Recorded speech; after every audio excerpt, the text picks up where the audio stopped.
Bonjour, M. Sall. Bonjour, M. Mbeng. Topi.org vient vous rendre visite. Pouvez-vous présenter à nos lecteurs? Bon, Amadou Siré Sall, je suis un ancien député, un ancien vice-président de l'Assemblée nationale. Donc, j'ai été appelé par Macky Sall pour occuper des fonctions de conseil spécial chargé de la diaspora auprès du Premier ministre. Et voilà les fonctions que j'assume aujourd'hui auprès du Premier ministre. 2019 se prépare. Pourquoi la diaspora doit soutenir le président Macky Sall, selon vous? La diaspora doit soutenir le président Macky Sall pour plusieurs raisons. La première raison d'abord, c'est la considération que le président Macky Sall a à l'endroit de la diaspora. Parce qu'on ne peut rien faire avec une personne si on ne la considère pas. Donc, M. Macky Sall apporte beaucoup de considération, en tout cas à la diaspora. Et maintenant, si on parle de l'implication de la diaspora dans le processus du gouvernement et dans le processus économique et social de notre pays, et je pense que c'est incontestable. Aujourd'hui, nous on se battait depuis Wad pour que la diaspora, compte tenu de l'expertise, de l'expérience qu'elle a à l'étranger, c'est important d'impliquer la diaspora.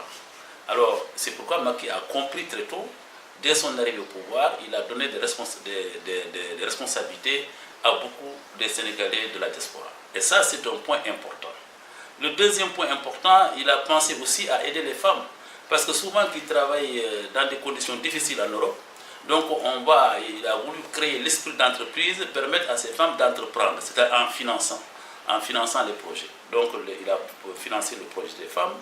Il a également renforcé le FAISE, le Fonds d'appui à l'investissement des Sénégalais extérieurs, qui a été créé avec mon appui à Aminata Lo, au temps de M. Wade. À l'époque, le budget était de 500 millions. Aujourd'hui, le président Macky Sall a porté ce budget à plus de 3 milliards.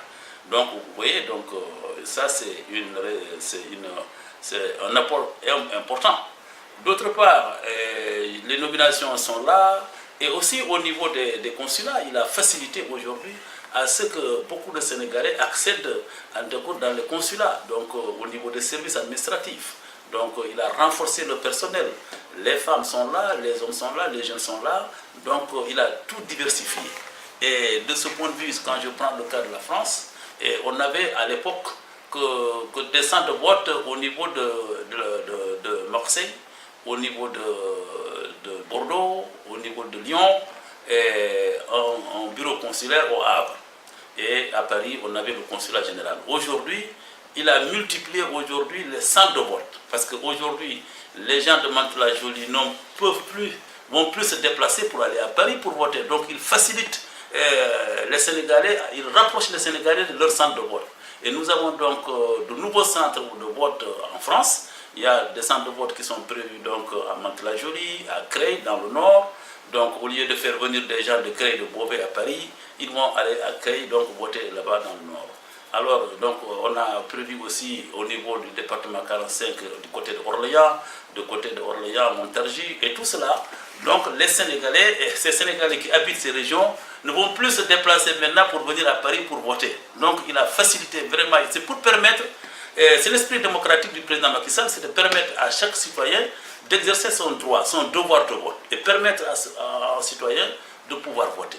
Alors donc, quand nous avons un président qui a fait ces choses-là, et qui a aussi, il ne faut pas oublier, quand il a permis à la diaspora de choisir ses 15 députés, pour la première fois dans l'histoire de notre pays, dans l'histoire politique de notre pays, le président Macky Sall a donné la possibilité à la diaspora de choisir ses propres députés. Donc en permettant aux Sénégalais de choisir leurs propres députés, donc il a donné les moyens aujourd'hui, en tout cas à la diaspora, de porter le message de toute la diaspora. Les revendications et tout ce qui pose comme problème de préoccupation, qu'elles soient majeures ou petites, en tout cas aujourd'hui nous avons les moyens, nous avons les porte-paroles de la diaspora. Il y a 15 députés, en tout cas à l'Assemblée nationale, qui sont là, en tout cas pour porter le message de la diaspora. Donc je pense que ça c'est important. Parce qu'au niveau de la représentation nationale, ce n'était pas normal quand on voit ce que les Sénégalais de l'extérieur apportent à notre pays. Plus de 1000 milliards, alors qui arrivent dans notre pays. Et c'est pourquoi, quand j'étais député à l'Assemblée nationale, j'ai dit la paix sociale au Sénégal, c'est grâce à la diaspora. Donc le président Macky Sall a compris que la diaspora doit être soutenue à tous les niveaux. Alors c'est pour cette raison que nous sommes convaincus qu'aucune carte ne manquera au président Macky Sall, en tout cas le 24 février 2019. Alors c'est pourquoi je demande en tout cas à nos amis, parce que le président Macky Sall n'a pas fini avec la diaspora, il va poursuivre après son deuxième mandat pour qu'on puisse encore aborder des questions beaucoup plus économiques. Parce que comment expliquer? Parce qu'aujourd'hui, il faut que les Sénégalais de l'extérieur, il faut qu'on change la donne. Le Sénégalais était vu quelqu'un qui envoie de l'argent pour nourrir une famille. Il faut que ça soit un Sénégalais qui est porteur d'un projet. Un projet économique qui permet de créer de l'emploi et de la richesse. Et c'est ça, c'est sur ce volet-là que le président Macky Sall, en tout cas au deuxième mandat, travaillera pour que nous ayons une diaspora crédible. Parce que vous voyez, quand on regarde tous les pays, quand nous sommes arrivés en France, l'Italie était un pays sous-développé, le Portugal était un pays sous-développé, l'Espagne était un pays sous-développé, mais grâce à sa diaspora, ces pays-là sont sortis du sous-développement. Alors quand on regarde la diaspora israélite aujourd'hui aux États-Unis, qui a une influence importante, c'est pour cette raison que Macky Sall fait aussi un effort en direction de nos enfants qui sont nés là-bas, pour permettre à chaque Sénégalais de pouvoir détenir un papier sénégalais. Il est binational. Tu peux être Sénégalais à la fois français. Maintenant, ceux qui ont choisi de revenir au Sénégal reviendront, ceux qui veulent rester en France resteront. Mais ces gens-là, supposons que demain, qu'un des deux devient Premier ministre et Président de la République, en tout cas avoir de l'influence au niveau des décisions. Si demain la France doit prendre des décisions sur l'Afrique ou sur le Sénégal, et donc il y aura une influence. C'est ce que les Juifs font aux États-Unis. Vous voyez, Trump aujourd'hui, il est sous l'influence des Juifs. Et demain, nous pensons que les Sénégalais qui sont nés là-bas, qui ont grandi là-bas, qui ont fait des études, qui ont réussi, auront une influence aussi au niveau des décisions de la France. Voilà pourquoi, et tout cela. Et aussi, il faut reconnaître les Sénégalais de la diaspora, nous l'avons félicité parce qu'il a été un seul chef d'État à se plaindre de la situation de nos immigrés en situation irrégulière dans les pays européens. Il a demandé à ce que les droits de l'homme, les droits humains soient respectés.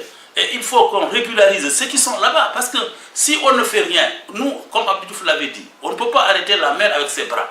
Donc l'immigration clandestine, si les pays-là africains ne se développent pas, si rien ne se fait ici, on n'empêchera pas, on ne pourra pas arrêter l'immigration clandestine. Les gens iront toujours dans les pays développés.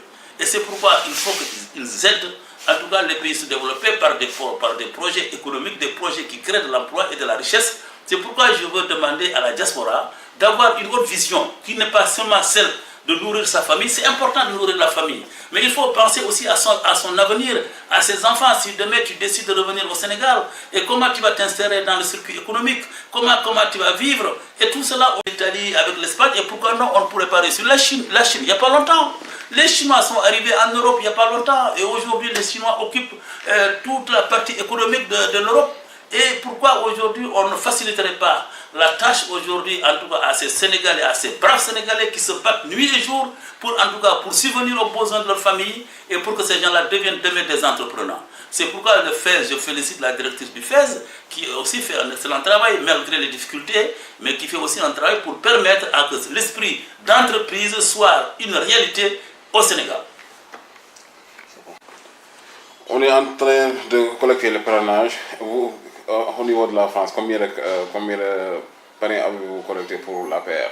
Bon, nous n'avons pas encore fait le point. Et vous savez que j'étais en mission en France avec, sous la supervision du ministre de la formation professionnelle, M. Mamadou Talla, et de mon ami et ancien député Samba Koïta et le député suppléant Mamadou Ablaye Dem. Et nous avons parcouru toute la France, du nord au sud. Nous avons rencontré les Sénégalais et je crois que nous avons vu des Sénégalais déterminés, en tout cas à reconduire Macky, en tout cas le 24 février 2019. Pourquoi? Parce que d'abord, quand nous avons parlé des parrainages, c'est comme une sorte de compétition qui s'est créée au niveau des structures. Chacun est en train de dire, je vais donner plus de parrainage que vous. Alors donc il y a un engouement terrible qui fait que nous avons confiance parce que l'APR nous impose à la France au moins 20 000 parrainages.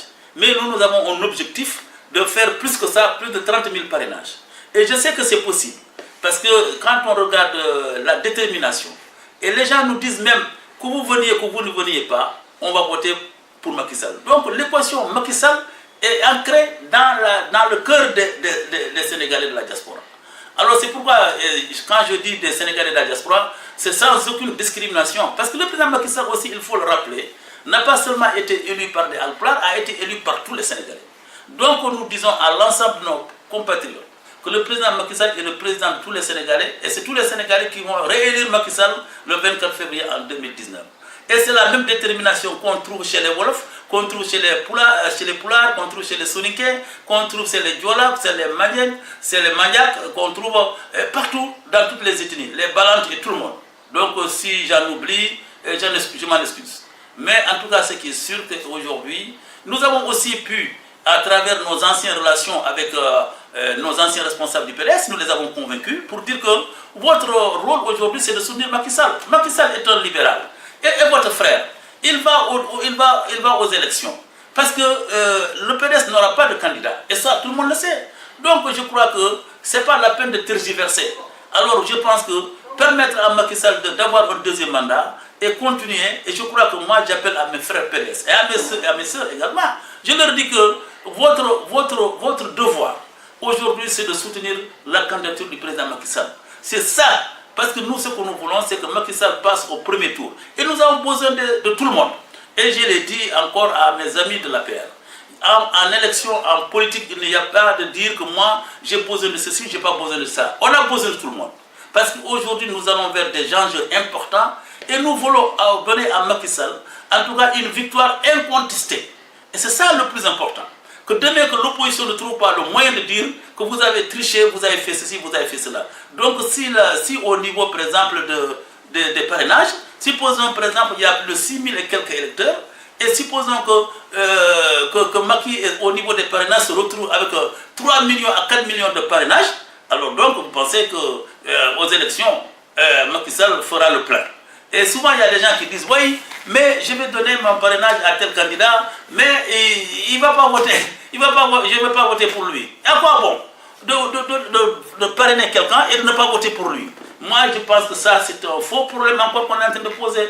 Je dis aux Sénégalais de bien réfléchir. Quand vous prenez l'engagement et la décision de signer un parrainage, il faut voter pour le candidat. Je crois que Macky Sall, de ce point de vue, en tout cas au niveau de la France, et je pense que ça doit être pareil au niveau de la diaspora. Parce que l'équation Macky Sall est très importante. Parce que c'est pourquoi les responsables de la paix doivent faire beaucoup attention. Les gens, les militants de base, ils disent que moi je vote pour Macky Sall. Que vous veniez, que vous ne veniez pas, je vote pour Macky Sall. C'est le discours que nous avons entendu. Et aujourd'hui en France, et je crois que, je peux même dire que la force qui va être mise en branle va être redoutable parce que nous venons de recruter encore une sœur à nous qui était responsable des femmes de Réumi, hein, au nom de Paul Ndiaye, qui a rejoint Macky Sall, qui a cru, donc qui a vu le travail, qui a vu les réalisations du président Macky Sall, qui dit, écoutez, moi j'étais à l'APR avant, j'ai quitté parce que j'avais des problèmes, mais aujourd'hui j'ai décidé de revenir pour permettre à Macky Sall d'avoir un deuxième mandat. Donc vous voyez, aujourd'hui, je peux dire que le Réumi en France est complètement décapité. Alors, j'ai dit que nous avons pris des responsables à Marseille, qui étaient au PDS, et nous en avons pris aussi à Vernon, et nous avons pris à Évreux, et nous allons continuer, en tout cas, à faire en sorte qu'il y ait un grand maillage au niveau de la France. Et nous espérons aussi que nos amis qui sont à côté, qui soient en Belgique, qui soient partout, et je demande aussi que les députés de la diaspora montent au créneau, parce qu'on ne les sent pas. Ça aussi, ce n'est pas normal, parce que je pense qu'un député est politique. Ils doivent monter au créneau, il faut qu'on les sente, il faut que les populations les sentent, en disant que nous vous avons élus, donc votre devoir aujourd'hui, parce que c'est de soutenir Macky Sall, et d'une façon visible. Et ça, c'est important. Parce que moi, je ne les sens pas beaucoup, mais j'espère que nous avons encore beaucoup de temps à rattraper. Alors, je pense qu'ils vont prendre le train en marche, pour que vraiment que le président Macky Sall triomphe. Parce que nous, ce qu'on cherche, c'est le triomphe de Macky Sall le 24 février 2019. Ne craignez-vous pas l'opposition qui est en train d'attaquer la diaspora pour qu'il sanctionne le président Macky Sall? Non, vous savez, par rapport, moi je ne crains pas l'opposition. Parce que d'abord, je ne sens pas l'opposition, même durant toute ma tournée. Alors j'ai fait le nord, j'ai fait le sud, et je n'ai pas croisé un seul membre de l'opposition. Et je sais que la diaspora aujourd'hui n'a plus cette force-là de pouvoir gêner Macky Sall, en tout cas au niveau de la diaspora. Et parmi les candidats qui sont aussi de l'opposition, mais je n'ai pas de souci à me faire par rapport à cela. Moi, je pense que le président Macky Sall a beaucoup de chance, en tout cas, de gagner les élections. Et maintenant, nous demandons, en tout cas, à l'ensemble des Sénégalais qui soutiennent le président Macky Sall, en tout cas, de continuer à le soutenir et de lui donner la chance, en tout cas, de gagner ces élections le 24 février. Moi, je pense que la campagne électorale, déjà, c'est une grosse opération. Donc, c'est le parti qui doit gérer tout ça. Et nous comptons d'abord, ce qui est important, c'est d'être présent sur le terrain. Et nous privilégions la proximité, pas les meetings. Parce que le président Macky Sall, il est pour la proximité. Et la vraie politique, celle que, en tout cas, que je considère comme une vraie politique, c'est la proximité. Donc déjà, nous sommes dedans. Et depuis des mois, nous faisons porte à porte. Nous rencontrons les gens, nous discutons avec eux, nous posons les problèmes. Donc, de ce point de vue, je pense qu'on attendra d'abord que l'élaboration de ce plan de campagne qui va certainement être élaboré par les responsables du parti. Et ce qui reste maintenant à faire, c'est d'occuper le terrain politique. C'est-à-dire que la politique aussi a horreur du vide. Il faut être présent partout, être présent dans la société civile, être présent dans les daïras, être présent dans les mosquées, être présent partout où se retrouvent des Sénégalais. Donc de ce point de vue, je crois qu'avec les moyens du bord, parce qu'il faut aussi il faut avoir des moyens, parce qu'en France, la campagne n'est pas facile, il faut se déplacer, les villes sont très éloignées les unes des autres, et donc tout cela demande aussi des moyens qu'il faut mettre à la disposition des responsables. Mais je n'ai pas de crainte par rapport à cette question-là. Mais je sais qu'aujourd'hui, ce qui est important, c'est surtout la détermination des responsables politiques. Parce qu'il y a eu un renouvellement partiel de la DC, de la direction du parti, et nous avons un coordinateur Ahmed Sarr qui est en train de mouiller le maillot avec son équipe, et nous pensons que le travail ne posera pas de problème, parce que tout le monde sait que l'objectif que nous nous sommes fixés, c'est réunir Macky Sall, parce que d'ailleurs, le président Macky Sall, en allant en France, nous a donné 3 messages. Le premier message, c'est le message d'unité. Il a dit, je demande à mes militants, à mes sympathisants, à tous ceux qui me soutiennent, de se retrouver autour de ma candidature. Et l'élection présidentielle, c'est le rendez-vous d'un homme avec son peuple. Donc c'est mon élection. L'APR ne présente pas 2 candidats, l'APR présente un seul candidat, c'est Macky Sall. Donc nous tous, nous devons nous retrouver autour de ça. C'est le message que nous avons diffusé partout. En tout cas en France, partout où nous sommes passés, nous avons dit le premier message de Macky Sall, c'est de renforcer l'unité au sein de nous-mêmes. Les petits problèmes là, arrêtez là, passer par WhatsApp, raconter des histoires là, ça c'est enfantin, ce n'est pas de la politique. Donc ça c'est un message, je crois que nous avons été bien entendus. Le deuxième message maintenant, c'est l'organisation, la mise en place des comités électoraux, parce qu'avant chaque élection, on met, là où il y a un bureau de vote, on met un comité électoral qui prend en charge toute la gestion, toute l'opération électorale. Ça aussi, je crois que dans les jours à venir, le président, le coordinateur Ahmed Sarr s'attellera en tout cas à mettre en place des comités électoraux. Et maintenant, il y a les parrainages. Les parrainages, les gens sont venus. Je crois que c'est important, comme je l'ai dit dans mon intervention, pour dire que le président Macky Sall met quand même de l'importance sur les parrainages. Si aujourd'hui, avec les parrainages, nous arrivons à plus de 3 millions, à 4 millions, donc si demain, le 24 février, au soir du 24 février, on dit que Macky Sall a gagné les élections au premier tour, je pense que personne ne pourra contester. Nous voulons en tout cas donner à Macky Sall, c'est ça l'objectif. Il faut que les gens comprennent ce qu'on veut, c'est une victoire incontestée et non contestable. C'est ça que nous avons besoin. Alors, donc, de ce point de vue, nous avons besoin de la sérénité, nous avons besoin de la tranquillité, nous avons besoin de nous retrouver, d'échanger avec nous, et que chacun a sa place. Parce qu'aujourd'hui, n'importe qui travaille pour la réélection Macky Sall doit être entendu, doit être écouté. Ça, c'est important. Il ne faut pas que les problèmes de positionnement, là, tout ça, là, c'est terminé. Bon, maintenant, nous avons qu'un seul objectif, le cap, c'est de faire réélire Macky Sall le 24 février, au soir du 24 février 2019. Merci.